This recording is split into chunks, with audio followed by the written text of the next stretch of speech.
I am 52 years young, and I can tell you something that catches me off guard every time I think about it. The last 25 years went like that. 25 years ago, I was chasing endurance. I was trying to get leaner, I was trying to get lighter, I was trying to get faster, and I was trying to win races. And now I am 52, and if the last 25 years went that fast, the next 25 probably will too. And that's why if you're over 40, there is one thing I would encourage you to do right now, and that is to build as much functional mass as you reasonably can. Not next year, not after retirement, not when life slows down, but now. Because muscle isn't just about how you look, it's about how you age. For most of my life, I trained like an endurance athlete, and there was tremendous value in that. I learned discipline, I learned consistency, and I also learned how to embrace the grind. But in my late 40s,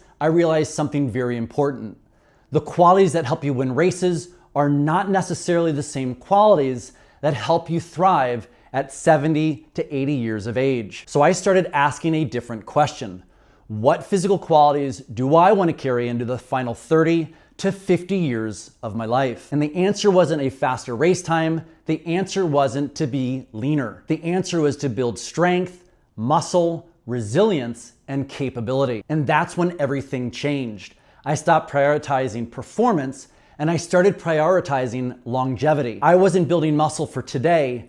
I was building muscle for the final 30 to 50 years of my life. I also realized something else. The window was open right now.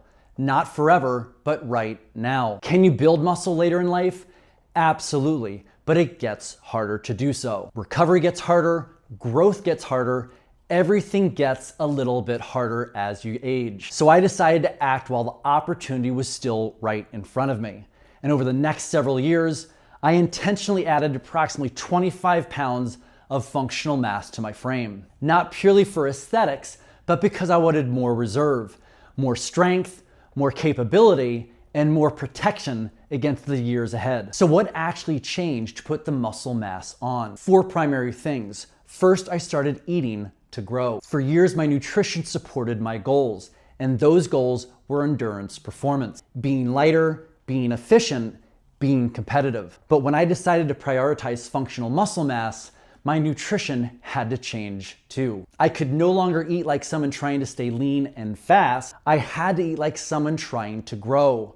So I intentionally pursued a caloric surplus daily. I stopped chasing leanness. I stopped worrying about being as light as possible, and I started fueling the outcome I actually wanted.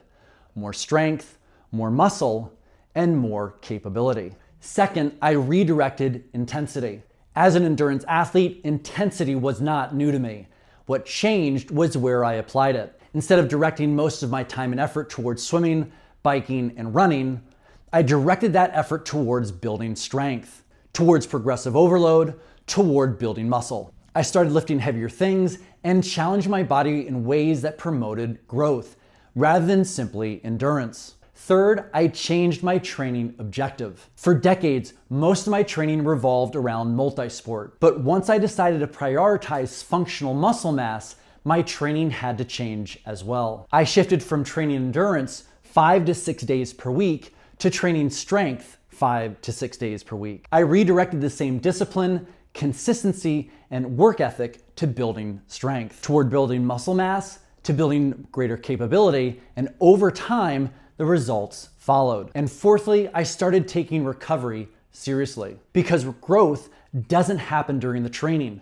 Training is the stimulus. Recovery is where adaptation takes place. Recovery is where strength is built. Recovery is where muscle is also built. I prioritized sleep, I prioritized nutrition, and I made sauna a cornerstone of my recovery process. Not occasionally, not when I felt sore, not when it was convenient. I'm talking every day. 365 days a year. Because I wasn't just trying to survive training, I was trying to adapt to it, to grow from it, to become stronger because of it. My goal wasn't simply to train hard, my goal was to recover well enough to benefit from the training I was doing. Now here's what's important. I did not become a bodybuilder. There was no arm day, there was no chest day, there was no back day. no bodybuilding split. Instead, I focused on global movement patterns, talking squatting, hinging, pushing, pulling, carrying, and rotating. The goal was to build strength that actually transfers to real life. The goal wasn't building body parts. The goal was building a stronger human being, a more capable human being, and a more resilient human being. And that's exactly why I believe increasing functional muscle mass is one of the best insurance policies you can invest in. Not for next summer, but for the next 30 to 50 years. Because functional muscle mass protects, it preserves, it safeguards. It helps maintain strength, resilience, and independence. And when life inevitably becomes more physically demanding, it gives you options. The last 25 years went like that. The next 25 will too. So if you're healthy enough to train, train. If you're capable of getting stronger, by all means, get stronger. And lastly, if you're capable of building muscle, I urge you to build it.